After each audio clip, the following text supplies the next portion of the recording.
नमस्कार मित्रो, माझ्या कायदे भान या लीगल चॅनलवर तुमचं स्वागत आहे। तर आजच्या व्हिडिओचा विषय आहे की महारवतनाची जमीन म्हणजेच इनाम वर्ग 6ब ची जमीन जर तुमच्या पूर्वजांनी विकलेली असेल तर त्या संदर्भाने काय तरतूद आहे आणि कुठल्या परिस्थितीमध्ये हे तुमच्या पूर्वजांनी केलेला खरेदी खत आहे ते रद्द करता येऊ शकतं। कुठे तरतूद आहे, काय तरतूद आहे आणि रिसेंटली काय परिपत्रक आलं आहे ते सगळं आपण आजच्या व्हिडिओमध्ये बघूया।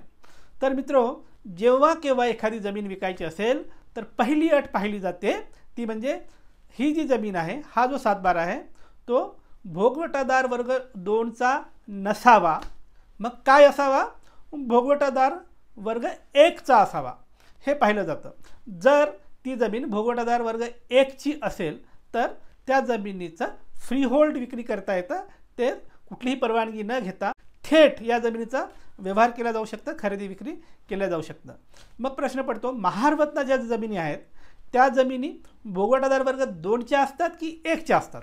याचं उत्तर आहे दोन्ही असतात। ज्यांनी नजराना नाही भरलं अशा वतनाच्या जमिनी भोगवटादार वर्ग 2 च्या असतात आणि ज्यांनी योग्य नजराना भरला अशा महारवतनाच्या ज्या जमिनी आहेत त्या भोगवटादार वर्ग 1 च्या असतात। आता इथेच सगळा घोळ होतो। काही महारांनी किंवा वतनदारांनी किंवा त्यांच्या पूर्वजांनी योग्य नजराना भरलेला असेल तर त्यांच्या 7/12 भोगवटादार वर्ग 2 काढून टाकण्यात आला आणि त्या जमिनी भोगवटादार वर्ग 1 अशा करण्यात आला। आणि अशा ज्या जमिनी आहेत ज्यांच्यावर भोगवटादार वर्ग 1 पडलंय, या जमिनीची खरेदी विक्री वतनदाराच्या पूर्वजांनी भूतकाळामध्ये केली। कोणाला केली?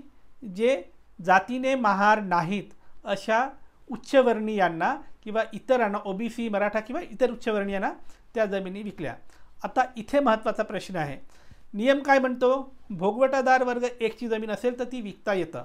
आता या वतनदाराची महारवतनाची जमीन होती, भोगवटादार वर्ग 1 होती आणि ती जमीन याच्या पूर्वजांनी भूतकाळामध्ये कुठल्या तरी उच्चवर्णीयांना विकली। आता हा विक्रीचा व्यवहार कायदेशीर ठरतो का? एक सर्वसाधारण समजुतीप्रमाणे हा कायदेशीर ठरतो, पण कायद्यात खोलात जाऊन सगळे तपशील जर आपण कायदेशीर तरतुदी तपासल्या तर हे एवढं पुरेसं नसतं। इतर जमिनीला हे पुरेसं आहे, पण वतनाची जमीन असेल तर पुरेसं नाही का? कारण वतनाच्या जमिनीला एक नाही 2 अटी तपासायच्या असतात। पहिली अट तर मी तुम्हाला सांगितलं, काय तपासायचं? जमिनीचा 7/12 वर्ग 1 चा पाहिजे।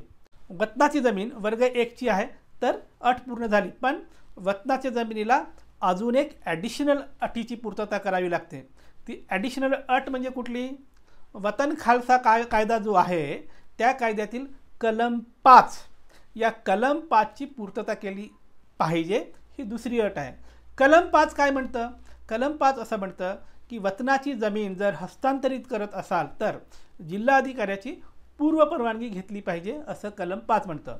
थोडक्यात इतर कोणत्याही माणसाची जर जमीन हस्तांतरित होत असेल तर भोगवटादार वर्ग 1 आहे एवढं पुरेसं असतं, पण महारवतनाची जमीन जर हस्तांतरित होत असेल तर त्याला 2 अटी लागतात। एक तर ती वर्ग 1 ची पाहिजे, दुसरं वतन खालसा कलममधील कायद्यामधील कलम 5 ची पूर्तता केलेली असावी, म्हणजेच जिल्हाधिकाऱ्याची पूर्व परवानगी असली पाहिजे, अशा 2 अटी आहेत।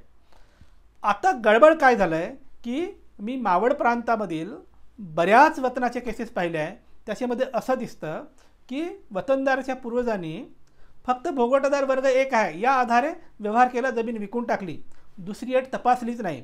बाकीच्या अधिकाऱ्यांनी पण दुसरी अट न तपासता थेट 7/12 मराठा किंवा इतर कुठल्या ओबीसी समाजाचा जो माणूस आहे गावातला ज्यांनी हे जमीन विकत घेतली त्याला ते हस्तांतरित केलं। 40-40 वर्षापासून 7/12 त्याच्या नावे झाला आहे आणि हे जे सगळं झालं आहे व्यवहार हे बेकायदेशीर झालं आहे। आता मला लोक येऊन विचारतात, हा व्यवहार रिव्हर्स होऊ शकतो का? हो, होऊ शकतो। कुठल्या आधारे? कारण त्यांनी एकच अटीची पूर्तता केली, ती म्हणजे भोगवटादार वर्ग 1 होता या अटीची पूर्तता केली। दुसरी जी अट आहे की वतन अबॉलिशन ॲक्टमधील कलम 5 ची जी अट आहे ती पूर्तता केली नाही, त्याच्यामुळे व्यवहार रद्द होतो, वतनाच्या जमिनी परत मिळू शकतात। तर हे झालं कायदेशीर तरतूद।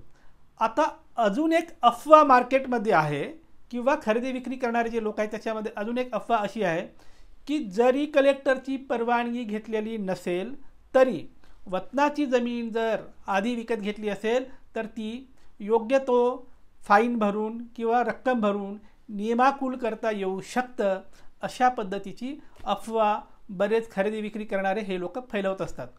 या अफवा इतक्या फैलल्या की याच्यावर थेट शासनाला परिपत्रक काढून क्लॅरिफिकेशन द्यावं लागलं. हे परिपत्रक कोणी काढलं? सहसचिव महाराष्ट्र शासन श्रीराम यादव यांनी हे परिपत्रक काढलं. कुठल्या तारखेचं परिपत्रक आहे? याची तारीख आहे 7 ऑक्टोबर 2021. या तारखेला परिपत्रक काढून स्पष्टीकरण दिलंय शासनाने. काय म्हटलं आहे की वतन अबॉलिशन ॲक्टची जी तरतूद आहे ती तरतूद अत्यंत सुस्पष्ट आहे की वतनाची जमीन जर पूर्वपरवानगीशिवाय हस्तांतरित केलेली असेल तर हे हस्तांतरण बेकायदेशीर आहे, अशी ती तरतूद स्पष्ट असून या तरतुदीला काउंटर करणारं किंवा याला नलिफाय करणारं किंवा या तरतुदीच्या विरुद्ध जाऊन वतनाच्या जमिनी कोणाला हस्तांतरित केलेल्या असतील तर ते हस्तांतर नियमाकुल करण्यासाठी शासनाने कुठल्याही प्रकारची तरतूद केलेली नाही. त्याच्यामुळे या वतनाच्या जमिनी नियमाकुल केल्या जाऊ शकत नाही, अशा पद्धतीचं परिपत्रक शासनाने काढलं. थोडक्यात काय अर्थ होतो या परिपत्रकाचा? या परिपत्रकाचा अर्थ असा होतो की वतनाच्या जमिनी वतन अबॉलिशन कायद्याची जी तरतूद आहे कलम 5 त्याचा भंग करून जर वतनाच्या जमिनी कोणाला दिलेल्या असेल तर त्या अजिबात नियमाकुल केल्या जाऊ शकत नाही आणि अशा पद्धतीने झाले सर्व व्यवहार रद्द होतील आणि वतनदाराचे जे वारस आहे त्यांना त्यांच्या वतनाच्या जमिनी परत मिळतील, रिस्टोर होऊन मिळतील. अशा पद्धतीचं हे परिपत्रक आहे.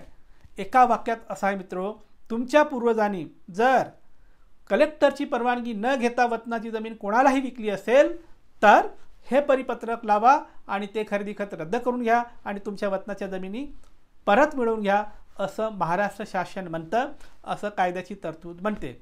त्यामुळे तुम्ही वतनदार असाल, वतनदाराचे वारस असाल, तुमच्या पूर्वजांनी जमिनी विकल्या असतील आणि ही जर चूक त्यांनी केलेली असेल तर तुम्ही दावा दाखल करू शकता आणि तुमच्या वतनाच्या जमिनी परत मिळवू शकता.